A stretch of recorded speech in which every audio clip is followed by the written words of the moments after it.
어제 와가지고 제가 적응이 잘 안 되더라고요.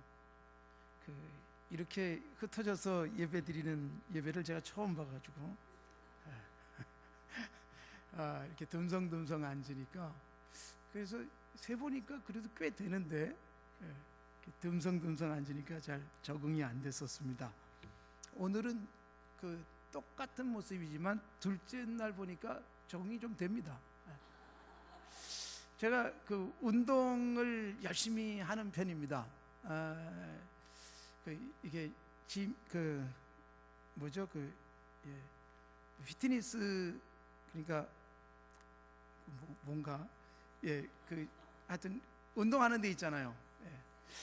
헬스클럽? 그렇게 해야지 또 금방 아시는 것 같아요.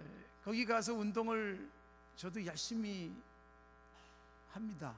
그런데 가서 느낀 점이 하나 있어요. 그게 뭐냐면은, 와서 열심히 운동하는 사람들이 대부분이 운동 안 해도 될 만한 분들이 와요. 날씬하고 예쁘고 건강해 보이는 사람들이 다 운동하고 있습니다. 정말 운동해야 될 사람은 식당에 가서 먹고 있습니다. 굉장히 차이가 납니다. 제가 이 교회에서 집회를 하고, 요즘 우리 교회도 마찬가지입니다. 우리 부흥회도 제대로 못합니다. 안 모이니까. 그런데 집회를 해보면 평상시에 이런 집회 안 나와도 아주 건강하고 영적으로 든든한 분들은 계속 나옵니다. 그런데 정말 나와야 될 분들은 안 나오는 경우들이 참 많습니다. 어차피 건강한 사람들이 계속 건강해지시기를 바랍니다. 어제 사랑 이야기를 했습니다. 사랑을 받는 게 아니라 내가 사랑하는 것입니다. 사랑하는 자의 힘, 야곱이 라헬을 사랑했습니다. 라헬에게 사랑받은 게 아닙니다. 사랑했기 때문에 놀랍고 신비한 능력들이 나타났습니다. 선풍기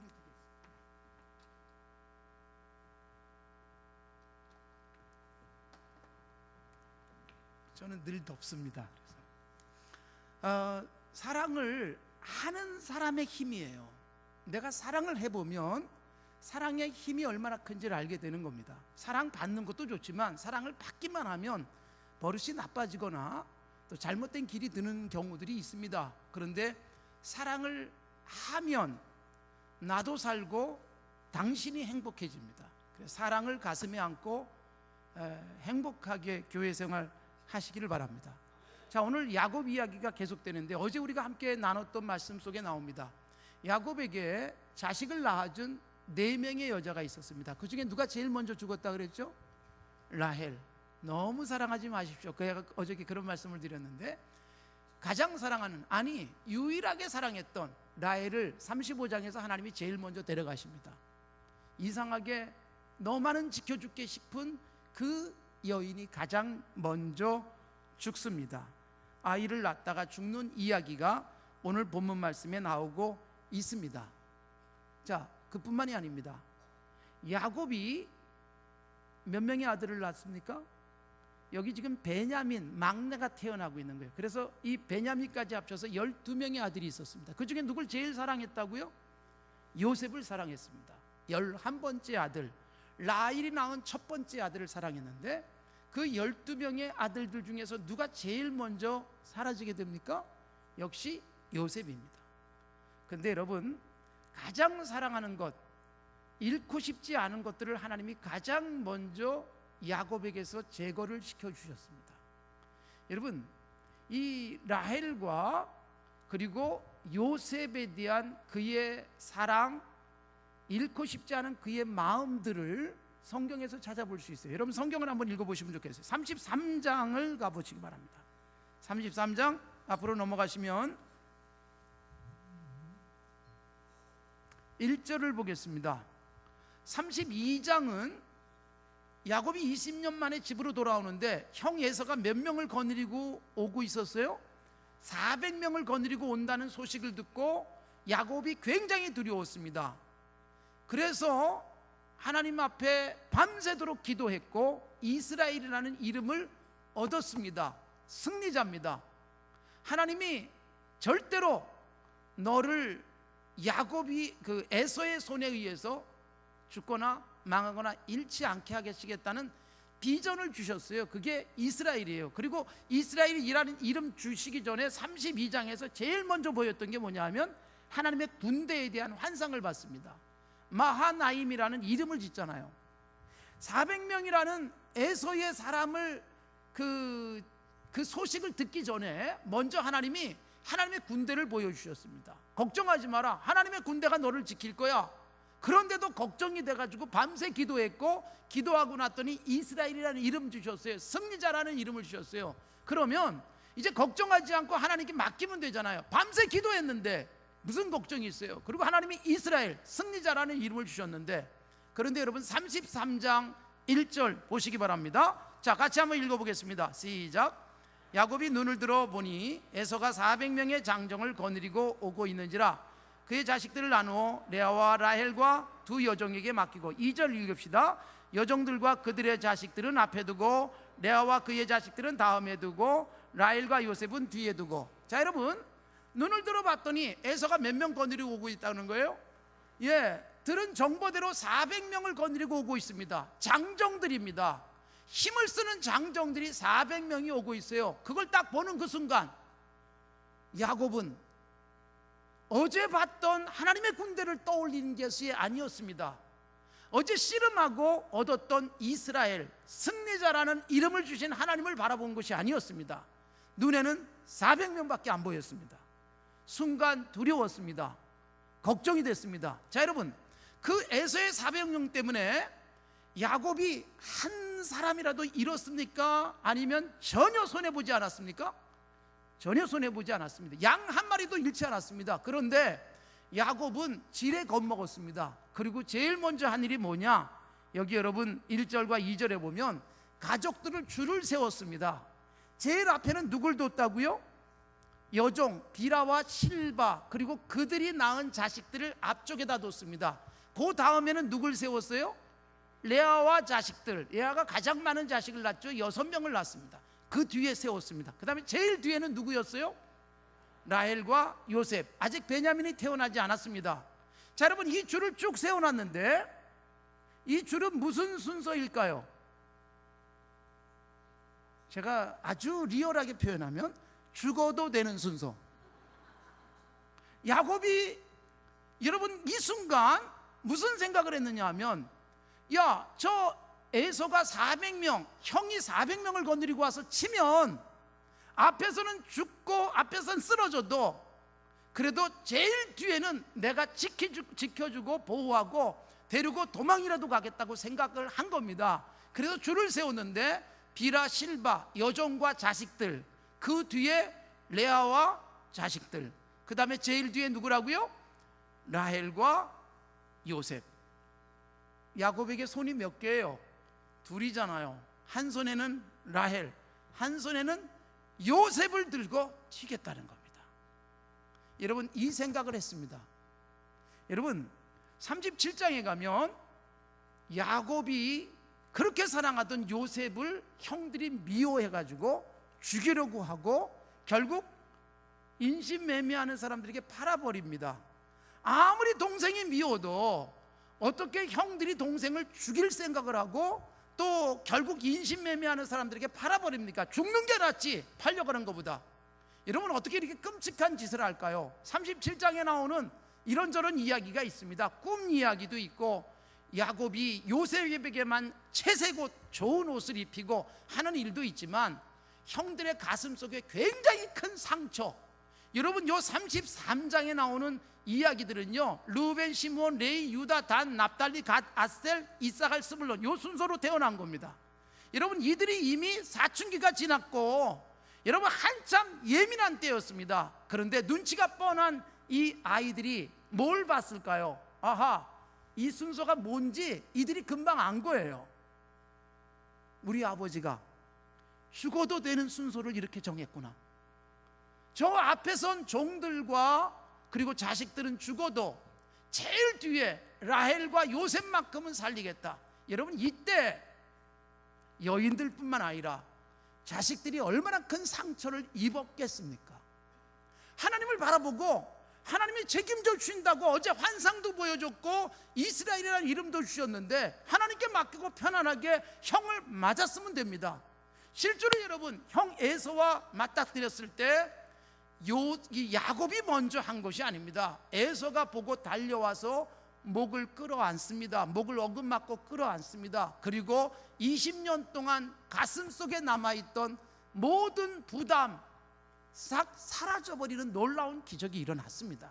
이건 하나님이 은혜를 주신 거예요.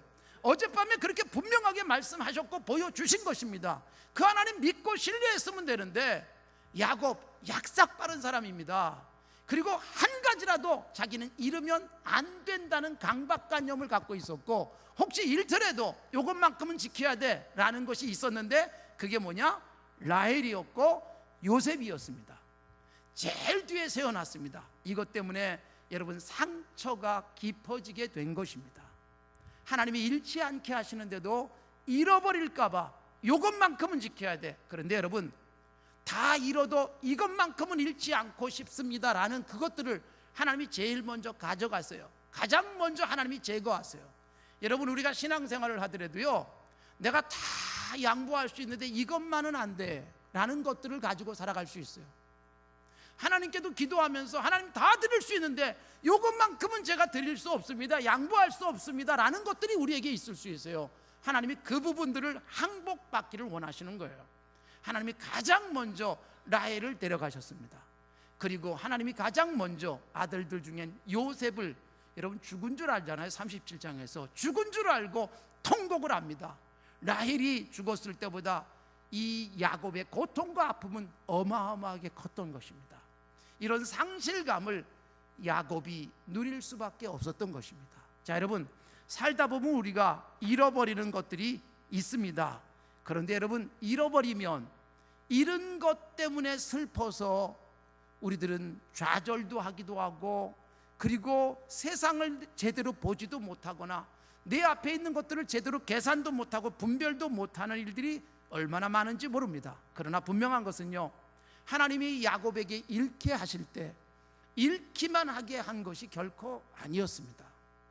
야곱이 라헬을 잃는 그 순간, 여러분, 하나님께서는 라헬을 잃는 야곱에게 베냐민을 안겨주셨습니다. 여러분 보세요. 라헬이 죽으면서 이 아들을 낳으면서 두 번째 아들, 그렇게 간절하게 바랬던 라헬이 자식 낳기를 얼마나 소원했습니까? 여러분, 재밌는 건요, 야곱의 사랑을 많이 받았던 라헬은 자식을 못 낳고 사랑을 받지 못하는 레아는 자식을 잘 낳았어요. 기도하지 않아도 자식을 낳아요. 그런데 그렇게 간절하게 기대하던 라헬에게는 자식이 안 생기잖아요. 결국 마지막 11번째 아들을 낳는 겁니다. 그리고 하나 더 주셨으면 좋겠다. 그래서 이름을 요셉이라고 하는 거예요. 그런데 그 두 번째 아들을 하나님이 주시면서 라헬은 데려가십니다. 여러분, 라헬도 너무너무 슬펐어요. 그래서 이름을 뭐라고 짓고 죽었습니까? 베노니. 오늘 읽은 말씀, 베노니 무슨 뜻이에요? 슬픔의 아들이라고 여러분 성경 아랫단에 풋노트가 나와 있습니다. 라헬은요 너무 슬펐어요. 내가 이 아이를 낳고 죽다니, 이 아이를 키우지도 못하고 이 아이에게 젖도 물리지 못한 채 죽는 게 너무 슬퍼서 아들의 이름을 베노니라고 지었습니다. 그런데 그 순간 야곱이 정신을 번쩍 차립니다. 이름을 얼른 바꿉니다. 뭐라고 바꿔요? 베냐민. 베냐민은 무슨 뜻이에요? 오른손의 아들. 여러분 보세요. 라헬은 너무 슬퍼서 슬픔의 아들이라고 이름을 줬어요. 평생 그 아이를 부를 때마다 슬픔의 아들, 슬픔의 아들이라고 부를 뻔했습니다. 그런데 그 순간 이름 짓는 데 있어서는 대가였던 사람이 야곱이었습니다. 야곱이 얼마나 많은 이름을 줬습니까? 여러분, 지명, 인명, 베델이라는 이름을 짓습니다. 루스가 베델이 됩니다. 마하나임이라는 이름을 짓습니다. 엘베델, 엘헬로의 이스라엘 등등, 엘론 바굿, 이런 이름들을 야곱이 다 지었습니다. 야곱이 지어놓은 이름들이 지명이 됐습니다. 거기다가 12명의 아들의 딸 하나까지 이름을 야곱이 다 줬습니다. 막내 아들 베노니라고 라헬이 이름을 붙이고 죽는 그 순간 그는 이름을 바꿨습니다. 슬픔의 아들이 아니라 오른손의 아들로 이름을 바꾸면서 베냐민은 평생 슬픔의 아들로 불린 것이 아니라 오른손 힘, 권능을 상징하는 오른손의 아들로 이름이 바뀌는 것이죠. 이 순간 그래도 야곱이 정신을 차린 겁니다. 베논이 슬픔의 아들이라고 라헬은 이름을 짓고 슬픔 속에 떠났지만 야곱은 그 순간 이름 바꾸면서 오른손의 아들로 아들의 운명을 바꿔 놓을 것 같은 구약시대의 이름은 굉장히 중요한 의미가 있었기 때문에 바로 이런 이름으로 바꿔주고 있는 것입니다. 사랑하는 성도 여러분, 야곱은 너무나도 소중한 라헬을 잃었습니다. 그렇게 줄을 세우면서까지 잃고 싶지 않은 그것을 하나님이 가져가셨습니다. 그러나 여러분, 잃기만 하게 한 것이 아니라 얻게 하셨는데, 누구를 얻게 하셨어요? 베냐민을 얻게 하셨습니다. 이런 베냐민을 얻었다는 것은 중요한 의미가 있습니다. 그게 뭐예요? 이스라엘의 12지파가 세팅되는 순간이에요. 이스라엘의 12아들, 야곱의 12아들, 그리고 이스라엘이 12지파로 이어지게 되는 거죠. 하나님이 성경 속에서 보여주고 있는 중요한 선택의 숫자, 12지파, 12제자, 이 12이라는 숫자가 세팅이 되는 이 순간이 여러분 베냐민이 탄생하는 순간이었는데, 이 순간 라헬은 하나님이 잃게 하셨습니다. 여러분, 항상 잃기만 하지 않습니다. 우리가 뭔가를 잃을 땐 하나님이 주시는 것이 있다는 것을 기대하십시오. 잃은 것에 대한 슬픔 때문에 하나님이 주실 것을 기대하지 못하고 이미 주신 것을 보지 못하고 슬퍼하고 절망하고 감사하지 못하고 살아가는 경우들이 얼마나 많습니까? 살아오면서 난 이걸 잃었고 난 저걸 손해봤고, 그래서 그것 때문에 하소연하고 그것 때문에 기쁨이 없이 살아갈 수 있지만, 하나님께서 내게 살아오면서 얻게 하신 것을 생각하면 기쁨, 감사, 천국의 삶을 살아갈 수 있다는 것을 성경은 우리에게 깨우쳐주고 있습니다. 여러분, 라헬을 잃으면서 베냐민을 얻었습니다. 이걸로 끝나지 않잖아요. 요셉을 잃었습니다. 라헬을 잃었을 때와는 비교도 되지 않는 슬픔과 고통이 37장에 야곱의 입을 통해서 고백됩니다. 난 죽은 것과 같습니다. 난 음부에 내려갑니다. 그렇게 고통 속에 절규를 했습니다. 그런데 여러분, 요셉을 잃은 것 같았는데 하나님은 요셉을 잃게 하지 않았습니다. 바로 야곱의 유익을 위해서 요셉을 잠시 격리시켰지만, 여러분, 요셉은 훗날 야곱에게 어마어마한 보너스와 함께 그에게 주어진 것들이 있었습니다. 요셉이 살아 있었을 뿐만 아니라 요셉이 애굽의 지리자가 되고 애굽에서 총리가 되고, 그리고 야곱이 애굽으로 이민 가는데 타고 갈 아주 고급 수레까지 도착을 하고, 정말 이제는 죽어도 한이 없다고 말할 만큼 야곱에게 큰 기쁨이 주어지지 않습니까? 여러분, 잃는 그 순간 모든 걸 잃는 게 아니라 하나님은 반드시 얻게 하신다는 사실을 기억하며 사시기 바랍니다. 그래서 눈을 뜨셔야 됩니다. 우리는 잃어버린 것 때문에 슬퍼하고, 잃어버린 것 때문에 고통스러워하고, 잃어버린 것 때문에 절망하는 경우들이 얼마나 많습니까? 사랑하는 사람을 잃을 수 있습니다. 돈을 잃을 수 있습니다. 건강을 잃을 수도 있습니다. 그러나 여러분, 하나님이 다 잃게만 하지 않는다는 것이고, 어차피 생각해보면 원래 제로에서 시작했습니다. 빈손이었던 우리들에게 얻게 하신 게 얼마나 많습니까? 나이 들면서 여러분, 내 청춘, 젊음 잃었다고 말하기도 합니다. 어떤 분은 남편에게 당신 만나가지고 내가 이렇게 다 쭈글쭈글해졌다고 그러고 한탄하시는 분들도 계십니다. 불행하게 사는 겁니다. 여러분, 젊음을 잃어버리는 것 같지만 하나님께서 젊음을 잃는 그 순간 우리의 인생에 경륜을 주시고, 그 젊음을 우리들이 소비하고 지출하면서 얻어진 얼마나 유익된 것들이 많이 있습니까? 하나님이 주신 것들, 얻게 하신 것들을 생각하며 사셔야 된다는 것이지요. 여러분, 시각장애인으로서 한국계로서는 최초로 미국 백악관 차관보까지 올라갔던 강용호 박사를 여러분들이 웬만한 분들은 다 기억하실 것입니다. 이 강용호 박사가 2011년 12월 16일 암에 걸려서 살 날이 얼마 남지 않았다는 것을 알고 자기가 알고 있던 지인들에게 마지막 편지를 보냈습니다. 이메일을 쫙 보냈어요. 그리고 그 이듬해 2012년 2월 23일 날 천국에 갔습니다. 1944년 출생이셨던 강용우 박사가 2012년 2월 23일 천국 가기 전에 그가 그 바로 전해 12월 16일 날 보낸 메일에 이렇게 기록이 되어져 있습니다. 여러분, 제가 잠깐 읽어드리겠습니다. 편지. 하나님의 축복으로 저는 참으로 복되고 감사한 한평생을 살아왔습니다. 저의 실명을 통해 하나님은 제가 상상조차 할 수도 없는 역사들을 이루어내셨습니다. 전쟁이 휩쓸고 가 폐허가 된 나라에서 어린 시절을 보내고 두 눈도 부모도 누나도 잃은 고아가 지금의 이 자리에 서 있을 수 있는 것은 하나님의 인도하심 덕분입니다. 실명으로 인하여 당시 중학생이라면 꿈도 못 꿨을 예쁜 누나의 팔짱을 끼고 걸을 수 있었고, 여러분, 그 자기를 도와주던 이 시각장애인들을 위해서 봉사하던 바로 누나인 서근옥 여사입니다. 그의 아내가 됐지요. 그 이야기입니다. 예쁜 누나의 팔짱을 끼고 걸을 수 있었고, 실명으로 인하여 열심히 공부해서 하나님의 도구로 살아보겠다는 생각도 하게 됐습니다. 실명으로 인하여 책도 쓸 수 있었고, 세상 방방곡곡을 다니며 수많은 아름다운 인연들을 만들었습니다. 하나님께서 마련해 주신 아름다운 인연들로부터 받은 게 너무 많아 봉사를 결심할 수 있었고, 이를 통해 많은 사람들에게 감동을 전하는 강연도 하게 되었습니다.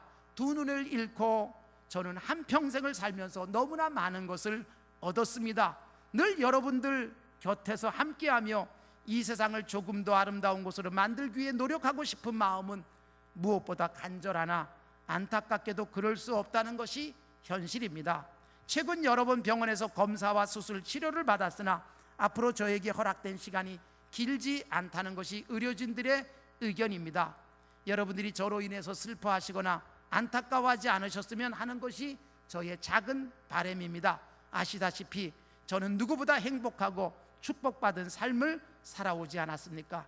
끝까지 하나님의 축복으로 이렇게 하나 둘 주변을 정리하고 사랑하는 사람들에게 작별 인사할 시간도 허락받았습니다 라는 내용의 편지입니다. 여러분, 강용우 박사 57년 44년에 태어났는데 57년에 아버지가 돌아가셨습니다. 그리고 중학교 1학년 때 체육 시간에 축구를 하다가 축구공에 눈이 맞아서 그는 실명을 했습니다. 아들의 실명에 충격을 받은 어머니가 천국 갔습니다. 어머니가 돌아가시고 난 다음에 학업을 포기하고 공장에서 일하던 누나는 너무너무 열심히 일하다가 과로사로 죽습니다. 13살 난 남동생은 철물점으로 나갔습니다. 일하러. 9살 여동생은 고아원으로 보내졌습니다. 온 가족의 해체가 됐습니다. 아버지, 어머니, 누나 다 잃었습니다. 남동생 철물점에서 고물상에서 일했다는 뜻입니다. 그리고 막내는 고아원으로 갔습니다. 여러분, 얼마나 정말 슬픔이고 충격이고 비극이었겠습니까? 그런데 여러분, 그 모든 것을 잃어버린 것 같았지만 하나님이 그 잃어버린 그에게 놀라운 걸 주셨다는 것입니다. 실명된 지 14년 만에 32살에 한국 최초 시각장애인 박사가 됐습니다. 자기 주변을 둘러봐도 자기 또래의 박사가 없었습니다. 연세대학교 정상인도 가기 힘든 교육학과를 들어가고 그리고 14년, 실명 14년 만에 박사가 됐습니다. 미국에서 두 아들은 성공을 했습니다. 큰 아들은 미국 10대 안과 의사에 꼽힐 만큼 유명한 의사가 됐죠. 하버드 나와서. 작은 아들은 변호사로 지금도 일하고 있습니다. 그리고 뿔뿔이 흩어졌던 동생들의 자식들도 다 자기 분야에서 최고의 전문가로 활동하고 있다는 것입니다. 두 눈을 잃었습니다. 이보다 더 절망적일 수 있겠습니까? 두 눈을 잃고 어머니도 잃고 누나도 잃고 동생들은 뿔뿔이 흩어져서 고아원으로, 그리고 살아야 됐던 비극적 인생, 이제 그의 앞길은 여러분 잘 돼봐야 그야말로 맹인 안마사로 살 길밖에 없었던 강용우는 여러분 포기하지 않았고 잃어버린 그 순간 하나님이 주실 것을 기대하고 인생은 활짝 열렸던 것입니다. 강용우 박사보다 더 불행하고 더 잃은 게 많다고 생각되는 분들이 계실지 모르겠지만 여러분, 잃어버렸을 때 어차피 잃어버린 것 쳐다보고 한탄하고 있어도 돌아오지 않는데 거기에 목 놓고 거기에 시간 뺏기고 거기에 마음 뺏기면 불행해질 수밖에 없는 것이지요. 하나님이 주실 것을 기대한 겁니다. 실명으로 인해서 예쁜 누나도 얻었고, 실명 때문에 그는 책도 썼고, 실명 때문에 정말 이 땅에서 너무나도 많은 것을 얻었다라고 말하고 있는 것이지요. 그 아들이 하버드 대학교 갈 때 미국에선 공부만 잘해서 대학을 가지 않잖아요. 좋은 학교 에세이, 글을 잘 써야 됩니다. 여러분, 그 에세이를 쓸 때 하버드 대학에 합격할 수 있었던 에세이가 뭡니까? 우리 아버지 얘기를 했어요. 어두움과 책. 우리 아버지는 눈이 보이지 않습니다. 그런데 우리 아버지는 매일 저녁에 내가 잠자리 들 때마다 책을 읽어주셨습니다. 다른 아버지 같으면 책을 읽어주기 위해서 불을 켜놓고 책을 읽으셨을 텐데 우리 아버지는 어차피 안 보이니까 불 꺼도 책을 읽을 수 있었습니다. 점자로 책을 읽으시면서 불을 꺼놓고 읽어주시는 아버지 덕분에 나는 깜깜한 아무것도 보이지 않는 그 침상에 누워서 아버지가 읽어주시는 책을 들으면서 상상의 나라를 펼 수 있었습니다. 그런 내용의 글을 아들이 쓴 거예요. 그리고 하버드에 합격을 한 겁니다. 여러분, 잃어버린 것, 손해본 것, 남들이 갖고 있는 것 나는 못 갖고 있는 것 때문에 한탄하고 살아가면 인생은 불행해질 수밖에 없지만, 여러분, 잃어버린 것 때문에 주어지는 것들을 생각하면 인생은 아름답고 복된 인생 살아갈 수 있게 된다는 것을 보여주고 있는 것입니다. 여러분, 이런 것 때문에 속상하신 분들이 계십니까? 왜 나는 자꾸 잃어버리기만 할까라고 생각되십니까?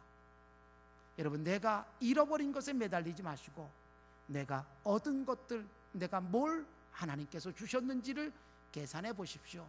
그것을 바라보면 우리의 눈물이 찬송이 될 줄로 믿습니다. 여러분, 잃어버렸다고 생각될 때 하나님이 주신 것 기억하시고 그걸 찾아내시고 그것으로 찬송의 제목을 찾는 은혜가 있기를 바랍니다. 자, 잃어버렸을 때, 어차피 잃어버렸을 때 우리는 하나님이 주신 것, 얻어진 것을 생각하며 행복해지자는 말씀을 드린 겁니다. 자, 이제 조금 더 적극적으로 제가 야곱의 인생 속에서 아주 놀라운 것을 한 가지 나누기를 원합니다. 그게 뭐냐 하면 적극적으로 잃어버리십시다라는 거예요. 여러분, 어차피 잃어버렸으니까 잃어버린 것 마음 두지 말고 하나님이 주신 것 생각하며 감사하는 삶뿐만 아니라, 여러분, 정말 하나님 앞에서 건강한 인생, 행복한 인생을 살아갈 수 있는 비결은요, 적극적으로 잃어버리기를 다짐하고 잃어버릴 각오를 하면 하나님이 훨씬 더 큰 것으로 우리에게 채워줄 줄로 믿습니다. 자, 여러분, 야곱의 인생 얼마나 여러분 잃어버리는 것을 두려워하고 잃지 않으려고 뻐둥거리며 살았습니까? 야곱의 이름이 왜 야곱입니까? 태어나면서부터 형의 발꿈치를 붙잡고 태어난, 그래서 야곱이라는 이름이 붙습니다. 그 이름 속에는 교활하다는 의미도 들어 있습니다. 그는 태어나면서부터 주먹을 불끈 쥐고 태어나면서부터 뭔가 잡으려고 애쓰던 그런 야곱. 그런데 여러분, 그런 그가 동생으로 태어난 게 너무 억울해서 형의 축복을 아버지를 속여서라도 가로챕니다. 근데 여러분, 그렇게 해서 손에 쥐는 그 순간 그는 너무나도 많은 걸 잃죠.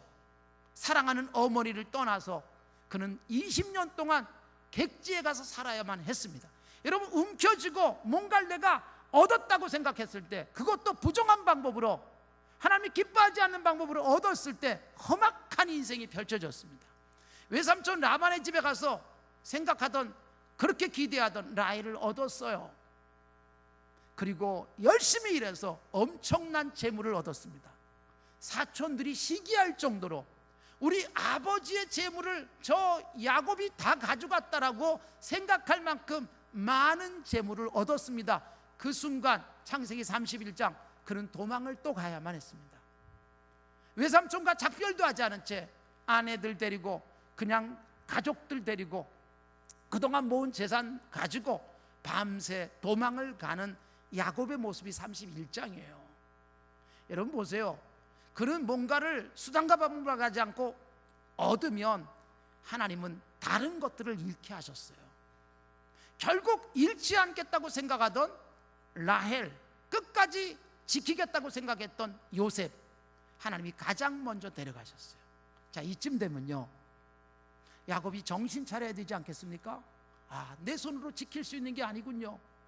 아무리 사랑해도 내가 내 힘으로 지탱할 수 없다는 걸 깨닫고 이젠 손 들어야 되지 않겠습니까? 그런데 여러분, 제가 어제도 말씀드렸지만 이제 라헬 잃고 그 다음에 요셉 잃고 나니까 누구에게 매달렸어요?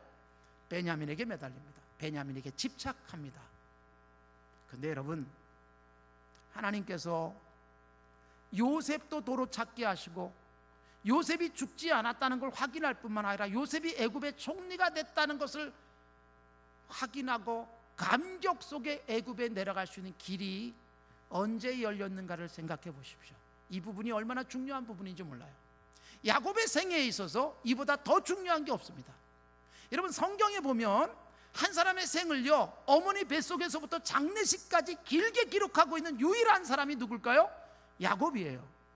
창세기 25장에 야곱의 어머니 뱃속에서의 이야기가 나와요. 창세기 50장은 창세기의 마지막 장이죠.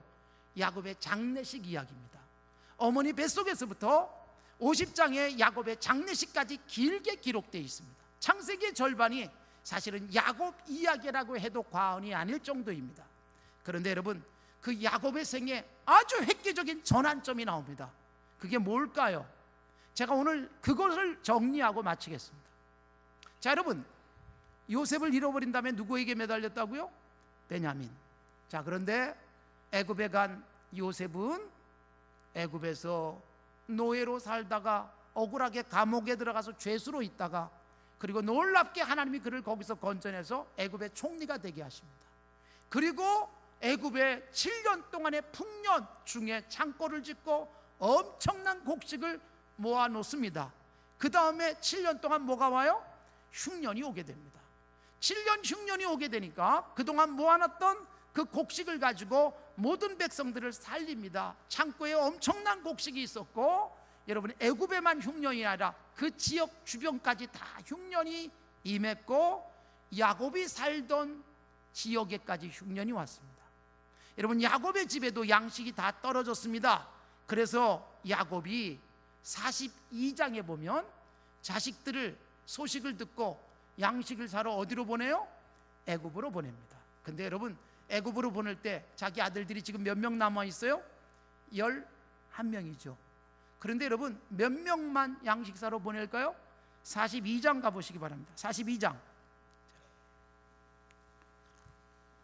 1절 보시면, 그때 야곱이 애굽에 곡식이 있음을 보고 아들들에게 말하기를 어찌하여 서로 바라만 보고 있느냐? 야곱이 또 이르되 내가 들은즉 저 애굽에 곡식이 있다 하니 너희는 그리로 가서 거기서 우리를 위하여 사오라. 그러면 우리가 살고 죽지 아니하리라 하매. 3절 보십시오. 요셉의 형 몇 사람이? 10사람이 애굽에 곡식을 사려고 내려갔지요. 이유가 뭐예요? 4절 보십시오. 4절 시작. 야곱이 요셉의 아우 베냐민은 그의 형들과 함께 보내지 아니하였으니 이는 그의 생각에 재난이 그에게 미칠까 두려웠다. 여러분, 무슨 걱정했다는 거예요? 야, 라헬을 잃었는데, 요셉도 잃었는데 누구마저 이룰 수 없다? 베냐민마저 이룰. 여러분, 아무리 지키려고 해도 하나님이 야곱에게 내 힘으로 지킬 수 없다는 걸 뼈저리게 느끼게 하셨어요. 라헬을 잃었어요. 그리고 요셉도 잃었어요. 그러면 이제는 하나님께 손들고 하나님께 맡겨야죠.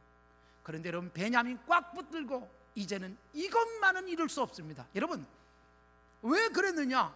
42장 4절의 말씀은 베냐민에게 재난이 임할까 봐. 여러분, 무슨 추억을 했을까요? 37장에서 요셉을 잃었습니다. 사실 요셉을 잃게 된 중요한 이유가 뭐냐?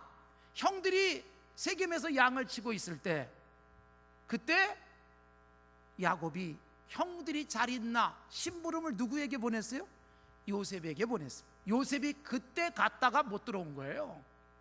여러분, 그 상처가 야곱의 가슴 속에 있었어요. 내가 지킬 수 있는 게 아니군요 라고 고백하고 손을 들어야 될 야곱은 혹시 베냐민마저 잃으면 어떡하나? 그래서 베냐민은 못 보낸다 그러고 베냐민은 안 보낸 채 10명만 양식사로 보냈습니다. 자, 이야기가 어떻게 이어지게 됩니까? 여러분, 형 10명이 애굽에 갔습니다. 요셉을 만났습니다. 요셉이 형들을 알아보고 큰 소리를 칩니다. 형들을 정탐이라고 그렇게 몰아세우면서 압박을 합니다. 형들은 가족사를 다 얘기합니다. 우리가 사실은 이런 사람들입니다. 그리고 자기 동생은 없어졌고 막내는 집에 있고 우리는 이런 사람입니다. 믿어주세요 라는 이야기를 하죠. 그때 여러분 요셉이 어떡합니까? 근엄한 목소리로, 그렇다면 한 사람 인질로 남고 나머지 가서 누굴 데려와라? 베냐민 데려오면 인질도 돌려주고 양식도 또 주겠다. 여러분, 그래서 돌아오게 됩니다. 누가 인질로 남습니까? 두 번째 아들 시므온이 인질로 남습니다. 자, 여러분, 10명의 아들들은 이제 이 아버지에게 돌아오는데 시므온 둘째는 인질로 잡힌 지 9명만 돌아오게 됩니다. 그리고 아버지에게 이야기합니다. 아버지, 이러이러해서 그래서 시므온은 남았고 이제 우리가 베냐민을 데려가면 그 애굽의 총리께서 우리에게 시므온도 돌려주고 양식도 살 수 있도록 해준다고 합디다. 여러분, 그 순간 여러분 야곱이 어떻게 합니까? 통곡을 합니다. 아우성을 칩니다.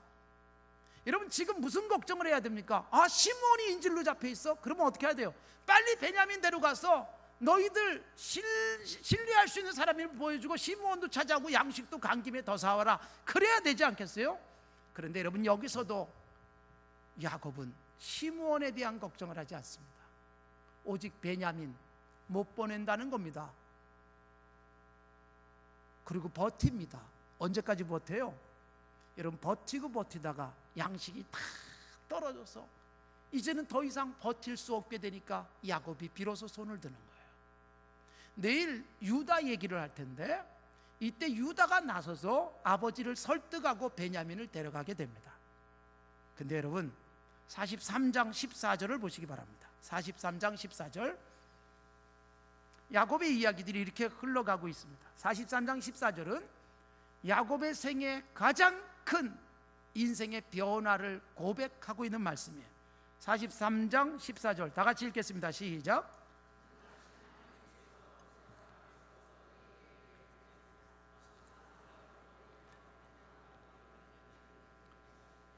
내가 자식을 잃게 되면 이르러다. 여러분, 야곱이 평생 해보지 못했던 고백이 여기서 나옵니다. 43장 14절, 야곱에게 놀라운 하나님 체험이 있었습니다. 창세기 28장의 베델 경험, 창세기 32장에 이스라엘이라는 이름을 얻게 되는 경험이 있었어요. 그러나 여러분, 그런 경험 다음에도 야곱은 안 바뀝니다. 야곱의 생을 확 뒤집어 놓은 야곱의 인생의 최고의 전환점은 43장 14절에 야곱이 절대로 고백할 수 없는 내가 자식을 잃게 되면 이르러다. 여러분, 이 고백을 드디어 하고 그리고 베냐민을 보냅니다. 베냐민을 안 보내려고 뻐둥거리면서 잡고 있었어요. 베냐민을 잃으면 나는 더 이상 희망이 없다고 생각했던 바로 이 야곱. 그러나 하나님은요, 야곱에게 항복을 받길 원하는 거예요. 너 베냐민도 네가 지킬 수 있는 게 아니야. 내려놔. 내가 지킬 수 있는 거야. 하나님이 야곱을 압박합니다. 결국 양식이 떨어지고 나니까 어쩔 수 없이 손을 듭니다. 얼마나 지체했습니까? 여러분, 뒤에 유다가 그런 얘기를 하죠. 이 43장에서 설득하면서 아버지, 벌써 우리가 2번은 갔다 왔을 겁니다. 애굽에 2번은 갔다 왔을 텐데 아버지가 베냐민 안 보내니까 우리가 못 가고 있지 않습니까? 라고 설득을 합니다. 여러분, 생각해 보십시오. 시므온은 인질로 잡혀 있습니다. 베냐민을 보내야 시므온이 돌아오는데 여러분, 이렇게 2번 갔다 올 만큼 여러분, 요셉을 만났을 때가 요셉이 형들에게 자기의 그 정체를 고백했을 때가 흉년이 5년 남았을 때입니다. 그러니까 지금 2년의 시간이 지나간 거예요. 흉년 진행이 되고 난 다음에. 그러니까 여러분, 양식 떨어지고 흉년 때문에 양식을 사러 가고 그리고 오고 하는 기간 최소한 1년 이상이었습니다. 여러분, 이 기간 동안 야곱은 잠을 자도 자는 게 아니고 밥을 먹어도 먹는 게 아니었습니다. 인질로 잡혀있는 둘째 아들 생각이 왜 안 났겠어요? 베냐민을 보내야 된다는 강박관념 속에 자다가도 벌떡벌떡 일어나지 않았겠습니까? 얼마나 힘들었겠습니까? 버티고 버티는 동안 야곱만 진 빠지고 야곱만 힘들어졌고 야곱만 엄청난 부담에 시달렸던 것입니다. 차라리 바로 보냈다면 여러분 시므온도 도로 찾고 요셉이 살아있다는 그 기쁜 소식도 빨리 들었을 겁니다. 그런데 버틴 거예요. 버티는 동안 불행해졌던 것입니다. 버티는 동안 잠도 오지 않고 밥맛도 없었던 것입니다. 그런데 여러분, 내가 자식을 잃게 되면 이르리로다. 그리고 딱 보내는 순간 여러분, 베냐민이 가고 그리고 애굽에서 놀라운 변화, 바로 요셉이 자기 정체를 밝히고 그리고 요셉이 보낸 수레와 함께 그리고 시므온도 돌아오고 요셉은 총리가 되어 있다는 기쁨의 소식을 듣는 것이요. 여러분, 우리의 인생이 행복하게 그리고 하나님의 신비하고 놀라운 보너스까지 얻을 수 있는 가장 중요한 성경적 원리, 이건 창세기 얘기가 아닙니다. 성경 전체에 흐르고 있는 것은 뭐냐면 바로 이 고백하며 살라는 겁니다. 내가 지키겠다고 뻐둥거리고 이것만큼은 내가 내놓을 수 없고, 그리고 내가 한 번 잡으면 끝까지 내가 붙들어야 된다는 강박관념 속에 살 때 우리 인생은 피곤해지고 그리고 불행해질 수밖에 없습니다. 여러분, 이거 버티는 동안 야곱은 얼마나 힘들었겠습니까? 같은 창세기에 22장에 보면 아브라함 이야기가 나옵니다. 여러분, 100세에 얻은 아들 이삭이 잘 자랐습니다. 그런데 여러분, 22장 1절에서 하나님이 아브라함에게 말씀하십니다. 100세에 얻은 사랑하는 독자 이삭, 내가 모리아로 가서 지시하는 산에서 번제로 드려라. 여러분, 상상도 못할 하나님의 음성이 들렸습니다. 아브라함이 어떻게 했습니까? 여러분, 하나님 일주일만 더 데리고 있다가요, 일주일 정도 데리고 맛있는 거 먹이고 마지막 작별의 시간을 가질게요, 그 얘기 하지 않았어요. 만일 그랬다면 일주일은 지옥처럼 살았을 겁니다. 창세기 22장에 보면 아브라함은요, 그 말씀을 듣자마자 그 다음날 어떻게 했어요? 아침에 일찍이 일어나서 이삭을 데리고 갑니다. 그리고 모리아에 갑니다. 하나님이 지시한 산에 가서 번제로 드립니다. 여러분, 빨리 드렸더니 빨리 행복해졌습니다. 시간 끌지 않고 아침에 일찍이 가장 빠른 시간에 놔야 될 걸 놓는 거예요. 죽으면 죽으리다, 잃으면 잃으리다. 그런데 여러분, 하나님이 잃지도 않을 뿐만 아니라 엄청난 하나님의 복이 아브라함에게 주어지는 것이 창세기 22장입니다. 제가 군대에 갔던 얘기 어제 잠깐 했습니다만, 광주 상무대라는 곳에 가가지고 보병 장교 훈련을 받았습니다. 12주 동안 군사 기초훈련, 장교 기초훈련을 받았습니다. 그 중에 제일 힘들었던 훈련이 있었습니다. 그게 마지막 2주 동안 진행됐던 그 보병 장교들의 유격 훈련이었습니다. 밤 12시에 출발을 해가지고 그 다음날 여러분, 날 밝고 밤이 될 때까지 행군하는 것부터 시작해가지고 산악훈련, 온갖 훈련들을 다 마치고 돌아오면서 생존법 훈련 받으면서 돌아오는 게 마지막 유격훈련이었습니다. 그런데 유격훈련 중에 한 번도 해보지 못했던 산악훈련을 받았습니다. 뭐 평상시에 자일 타고 오르거나 그런 적이 없었는데 그 바위에서부터 그 줄 타고 내려오는 훈련도 받았고, 또 수직 낙하도 하고 물속으로 뛰어드는 것도 해보고 그런 훈련들을 받았어요. 그런데 그 훈련을 하는 중에 이 그 골짜기 사이에 밧줄을 하나 걸어놓고 그 밧줄을 타고 외줄타기라는 훈련 과정이 있었습니다. 근데 여러분, 외줄타기를 하는데 저하고 훈련받던 분들이 저하고 같은 정훈장교가 20명이었고, 그리고 상당수가 군목들과 그 다음에 군승 그리고 군 신부들이었습니다. 그러니까 법사 그리고 목사 그 다음에 신부, 이렇게 세 종교의 이 군에 들어오는 분들이 같이 훈련을 받았습니다. 그리고 회계장교, 간호장교 등등이 같이 훈련받는 109명의 중대였습니다. 근데 이 순서가 쫙 있었는데 저는 78번이었습니다. 제 뒤에 79번은 목사님이었습니다. 성결교 목사님이었는데 뭐 지금도 제가 날씬하지만 그때도 제가 뭐 체중이 많이 나가지 않았습니다. 제 뒤에 79번은 굉장히 몸무게가 많이 나가는 목사님이셨습니다. 훈련을 12주 동안 받았는데도 여전히 무거우셨었습니다. 근데 이 외주를 타는데 앞사람이 가고 그 다음에 제 78번 제가 이제 외주를 딱 탔어요. 외주를 딱 이 가슴에다가 이렇게 줄을 걸고 그리고 쭉 건너가야 됩니다. 중간쯤 갔습니다. 중간까지 갔는데 드디어 제 다음번 79번이 탁 줄에 올라서는 순간 줄이 출렁하면서 저는 뺑그로 돌아가지고 이렇게 매달렸습니다. 그걸 가지고 보통은 통닭이라고 말합니다. 그 전기구이 통닭처럼 완전히 거꾸로 매달리고 다리 줄에 걸어놓고 어쩔 줄 모르는데 이제 이거 뒤집히면요 그 다음엔 팔 힘으로 가야 돼요. 그냥 이거 당겨가지고. 근데 복구가 안 되더라고요. 다시 올라와서 줄 위에 올라가야 되는데 그건 도무지 안 되고 그 다음에 아무리 당겨도 앞으로 나가질 않습니다. 뒤에서는 저 무거운 79번이 쳐들어오고 있고. 근데 여러분 이렇게 매달려가지고 있는데 계속 매달려서 앞으로도 못 가니까 조교가 이렇게 소리를 질렀습니다. 79번, 78번 손 놓으세요 그러더라고. 내가 미쳐서 왜 놔?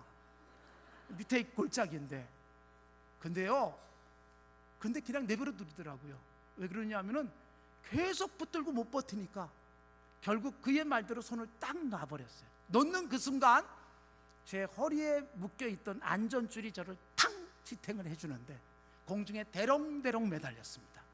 근데 여러분 세상에 이렇게 변할 수가 없는 거예요. 내가 붙잡고 살겠다고 뻐둥거리고 있을 때는 너무 팔이 아프고 힘들었는데 여러분 탁 놓는 그 순간 얼마나 자유로운지 얼마나 편한지. 총 밑으로 던지세요. 철모 벗어서 던지세요. 더 던졌어요. 그 다음에 조교가 어느새 쫙 오더니 제 안전핀을 탁 풀러버렸어요. 저는 어떻게 됐을까요? 밑으로 슝 낙하 떨어졌어요. 어디로 떨어졌을까요? 밑에 그물이 쫙 쳐있는데 그물에 덜렁 누워버렸습니다. 이야, 세상에 제일 편한 자세. 그냥 있고 싶을 정도였습니다. 거기서 엉금엉금 겨가지고 나왔습니다. 여러분 거기 매달려 있는 동안에 내가 붙들고 내가 살겠다고 그러고 있는 동안에 얼마나 힘들었는지, 그리고 버틸 능력도 없어요. 딱 놓는 그 순간 그 줄이 나를 꽉 잡아줬고 그 줄마다 풀었더니 그물이 나를 딱 받치고 있는데 편안했습니다. 인생을 살아가는 방법이 내가 붙들고 내가 살겠다고 뻐둥거리면서 피곤하게 사는 방법이 있고요, 내가 딱 내려놓는 그 순간 하나님이 나를 딱 잡아주면서 그렇게 편안할 수 없는 그 삶을 살아가는 것입니다. 어떤 삶을 살기를 원하십니까? 야곱, 내가 잃지 않겠다고 베냐민을 꽉 끼고 있는 그 순간 하나님이 베냐민을 내놓으라고 계속 압박을 하는 겁니다. 그런데도 못 내놔요. 못 내놓고 버티는 기간만큼 고통이고 그 기간만큼 밥맛도 없고 잠도 오지 않는 불행한 시간을 보내던 야곱, 드디어 고백하는 거예요. 43장 14절, 내가 자식을 잃게 되면 이르리로다. 그 고백을 딱 하고 베냐민을 내려놓는 그 순간 베냐민도 살아오고 시므온도 살아오고 상상도 못했던 요셉도 살아있고 거기다가 하나님이 요셉에게 보너스까지 안겨서 놀라운 애굽의 총리, 그리고 애굽에서 가장 좋은 고센 땅으로 이민 가서 살 수 있는 길이 쫙 열렸어요. 이때 나이가 몇 살이었을까요? 130세였습니다. 야곱이 몇 살을 살았죠? 147살, 147년을 살았습니다. 그런데 여러분, 자식을 잃게 되면 이르리로다 130세에 고백해요. 그리고 130세에 이 고백하고 드디어 인생 편안하게 사는 길이 애굽에서 펼쳐집니다. 여러분, 130세에 애굽에 갔어요. 바로 왕을 만났습니다. 바로 왕이 야곱을 보니까 늙어도 너무 늙은 거예요. 물어봅니다. 연세가 얼마나 되냐고. 그때 여러분 야곱이 뭐라고 고백해요? 내 나그네 길이 우리 조상들에 비하면 얼마 되지 않습니다. 130년입니다. 그런데 어떤 길을 걸어왔다는 거예요? 험악한 세월을 보냈습니다. 여러분, 야곱은요 복을 엄청 받았습니다. 어머니 뱃속에서부터 복을 받았잖아요. 야곱이 아무것도 하지 않았지만 25장에 보면 하나님이 말씀하세요. 리브가의 태중에서 아이들이 너무 움직이니까 하나님께 기도했더니 하나님이 내 뱃속에 두 국민이 있다. 그런데 큰 자가 작은 자를 섬길 것이다. 여러분, 야곱이 어머니 뱃속에서부터 복받을 사람으로 은혜를 입고 태어났어요. 그랬으면 하나님께 맡기고 살아야 되는데 지가 갖겠다고 뻐둥거리면서 인생은요, 복은 받았지만 험악하게 살았습니다. 잡으면 도망가야 됐고, 또 움켜쥐면 또 튀어야 됐고, 그리고 하나 잃으면 또 잃지 않겠다고 뻐둥거리면서 인생 험악하게 살았던 것이 130년이었습니다. 그런데 여러분, 잃게 되면 이르로다. 이 고백 이후에 야곱은 드디어 애굽에서 편안하게 총리의 아버지로 살다가 노년에 눈이 환하게 열려서 선지자적 안목을 가지고 12명의 아들들의 미래를 축복하고, 내일 우리가 살필 말씀이지만, 그리고 천국에 가는 겁니다. 그리고 여러분, 창세기 50장은요 요셉도 그런 장례식 못했을 겁니다. 총리의 아버지이기에 바로 왕과 같은 장례식이 성대하게 펼쳐지는 가운데 야곱은 이 땅을 떠나지요. 여러분, 안타깝지 않습니까? 130세에야 편안해지고 그 이전 130년 동안 험악하게 살았던 야곱. 왜요? 움켜쥐고 놓지 않으려고 뻐둥거리면서. 여러분, 내려놓는 그 순간 하나님이 우리의 인생을 편안하게 하실 줄로 믿습니다. 잃겠다고 다짐하는 그 순간, 여러분, 성경의 원리는 딱 한 가지입니다. 통일되어져 있습니다. 예수님이 말씀하셨어요. 누구든지 제 목숨을 구원하고자 하면 어떻게 될 것이다? 잃을 것이다. 그러나 누구든지 잃으면 어떻게 된다? 찾으리라. 여러분, 죽으면 산다. 이게 얼마나 중요한 선언입니까? 여러분, 이거는 예수님이 하신 말씀이에요. 명량이라는 영화 보시면 이순신 장군이 이 말을 합니다. 성경 보고 한 것이 아니라, 여러분, 지혜로운 사람은 죽으면 산다는 아주 일반적 진리를 깨닫습니다. 예수 안 믿어도 깨달았는데, 주님을 통해서 잃으면 얻을 것이다, 죽으면 살 것이라고 하는 이 메시지를 갖고 있는 우리들은 왜 이다지도 안 죽으려고 뻐둥거립니까? 왜 이다지도 우리는 잃지 않으려고 뻐둥거립니까? 조그만 것 잃어버리면 잃어버린 것 때문에 불행해하고 속상해하고 슬퍼하고, 잃은 것 때문에 주신 놀라운 복들은 쳐다보지도 못하고 감사하지도 못하고. 여러분, 인생 살면서 지금까지 잃은 게 많습니까? 얻은 게 많습니까? 여러분, 곰곰이 생각하시면 하나님께로부터 내가 받은 게 얼마나 많은지, 그것 생각하면 감사하고 진정한 천국을 살게 될 줄로 믿습니다. 교회 생활하면서도요, 신앙생활 오래 하시면서 빠지기 쉬운 함정, 한 교회 오래 다니면 가장 빠지기 쉬운 함정이 뭘까요?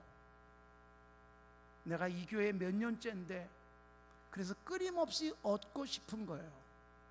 끊임없이 내가 살고 싶은 거예요. 끊임없이 내가 쥐고 흔들고 싶은 거예요. 그래서 불행해집니다, 교회 생활이. 교회 생활 가장 행복하게 하는 사람, 끊임없이 교회 와서 잃어요. 자존심조차 내동댕이 치고, 주님이 나를 위해서 부끄러움 당하시고 주님이 나를 위해서 죽으셨는데 그 사랑에 감격해서 제가 기꺼이 십자가 지죠, 이러고 살아가는 삶, 이것처럼 행복한 삶이 없습니다. 교회 와서 눈 부릅뜨고 내가 더 세냐 네가 세냐 그러고 살아가는 불행한 한국교회가 얼마나 많습니까? 지금도 끊임없이 싸우고 있는 한국교회. 잃지 않겠다고, 내가 더 큰 거 갖겠다고, 내가 훨씬 더 큰 자리 갖고 싶어서, 내가 너보단 최소한 높아야 된다고 그러면서 불행해지고 있는 그리스도인들의 모습, 예수님 보시면 답답하고 안타깝지 않겠습니까? 우리를 불행하게 만드는 것은요, 끊임없이 놓지 않고 움켜줘야 되고, 잡으면 더 큰 거 잡고 싶고. 우리 교회가, 제가 어제 주기철 목사님 말씀을 드렸어요. 1922년에 고당 조만식 장로님이 됩니다. 민족의 지도자 고당 조만식 선생님, 숭실학교 교장이었고, 그리고 주기철 목사님이 제자였습니다. 지금도 숭실대학교에 가면 오산학교 교장이셨고 숭실학교를 또 열심히 섬기셨던 분. 지금도 숭실대학교 가면 고당 기념관이 있습니다. 제가 어제도 낮에 가서 숭실대학교 가서 어제 낮 예배 설교를 하면서도 고당 이야기를 했었어요. 고당 기념관에 앉아가지고. 근데 여러분, 고당이라는 이 민족의 지도자, 여러분 얼마나 귀한 인생의 삶의 흔적을 남겼습니까? 1950년 10월 18일 날 후퇴하는 공산당에 의해서 평양에서 죽습니다. 그때까지 민족의 지도자로 아름다운 삶의 흔적을 남기셨어요. 여러분, 고당이 주기철 목사님 제자인데 담임 목사님으로 잘 섬겼습니다. 1922년에 장로님이 되지만 여러분 정말 놀라운 일 중에 하나가 뭔지 아세요? 고당이 장로고시를 받습니다. 여기도 장로님들 계시지만 장로고시 노예에서 보는데 장로고시에 떨어진 분이 고당이었습니다. 그렇게 공부 많이 하시고 그 당시도 여러분 우리나라에선 최고의 지도자였습니다. 그런데 저는 평양노예가 대단한 노예라고 생각해요. 고당을 떨어뜨리는 노예, 고당을 떨어뜨린 노예. 저도 뭐 노예에서 고시 치르고 장로님들 시험도 치르고 면접도 해보고 그러지만 거의 떨어뜨리지 않습니다. 우리 노예 거의 다 붙여줍니다. 성적이 뭐 안 나와도 가서 이렇게 저렇게 얘기해가지고 다 붙이고, 뭐 사정이 할 때마다 참 고민이 많습니다. 이걸 붙여 떨어뜨려 뭐 이러가면서. 근데 여러분, 고당이 시험에서 떨어졌고 그 고당을 평양노예는 떨어뜨렸습니다. 그 이듬해 다시 시험을 봐가지고 장로고시 합격해서 장로가 되고 그리고 산정형교회 장로가 되는 겁니다. 그게 1922년이에요. 근데 여러분, 고당이 장로고시 떨어진 이유가 뭘까요? 실력이 없어서 시험을 못 봤을까요? 고당의 마음엔 내가 아직은 장로가 안 돼, 자격 없어라는 마음을 갖고 있었다는 겁니다. 그 똑똑하고 공부 많이 하시고 민족의 지도자로 모든 민족의 존경을 한 몸에 받고 계신 그분, 그런 분위기에 역사 속에 위대한 이름을 남기셨습니다. 여러분, 해방이 됐습니다. 고당은 이북에서는 최고의 지도자로 섰습니다. 김일성이 들어와서도 고당만큼은 함부로 하지 못했습니다. 북한의 최고의 지도자. 그런데 신탁통치 찬성을 해달라고 김일성 그리고 소련 군정이 요구했지만 반대했습니다. 그 바람에 고려호텔에 연금이 됩니다. 고려호텔에 연금이 돼가지고, 그래서 여러분 그 고려호텔에서 부인 되시는 전선의 여사도 작별을 하고, 지금 고당 기념사업회에 있는 조 이사나 또 조선일보 그 이사를 지냈던 조현웅 선생이나 이런 분들이 이제 넷째 아들 그렇게 됐었는데, 넷째 다섯째 아들인데 이들과 마지막 작별을 하고, 그리고 그들은 월남을 시킵니다만, 여러분 고당이 그 고려호텔이 연금되어 있을 때 많은 분들이 백선엽 장군이나 뭐 이승만 박사나 여러분들이 고당을 평양에서부터 모셔오려고 굉장히 많은 애를 썼습니다. 사람들을 보내고 제자들이 쫓아가가지고 그 고당을 만나가지고 남한으로 내려갑시다. 여기 있으면 죽습니다. 여기 있으면 정말 위험해집니다. 그리고 설득을 했지만 고당이 이렇게 말합니다. 내가 나를 믿고 기대하는 우리 이북 동포들 놓고 내 살겠다고 갈 수 없다. 죽어도 나는 이 자리 지키겠다. 그리고 버팁니다. 미소 공동회담 때문에 미국의 대표인 브라운 소장이 평양을 갔습니다. 그리고 브라운 소장이 역시 고당을 만납니다. 그리고 월남을 권유합니다. 끝까지 거부합니다. 그분은 잃을 각오를 했습니다. 그분은 자기가 죽는다는 것을 직감했습니다. 그래서 마지막 전선의 여사와 만났을 때 아들들 월남시켜라. 내가 반동분자이기 때문에 이북에서 우리 아들들은 공부 못한다. 공부 못하면 절대로 인생 제대로 살 수 없다. 데리고 내려가서 공부시켜라. 그러면서 전선의 여사에게 하얀 봉투를 하나 줬습니다. 집에 가서 뜯어보라고. 그 집에 와서 보니까 머리카락 자른 게 들어있었어요. 지금 그 머리카락이 서울의 동작동 국립현충원 국립묘지 고당묘역에 지금 안장되어져 있는 겁니다. 고당의 시신은 찾지도 못했습니다. 여러분 보세요. 그분 월남하셨으면 우리나라 아마 정치 판도가 달라졌을 겁니다. 고당은 영광스러운 자리에 앉았을지도 모릅니다.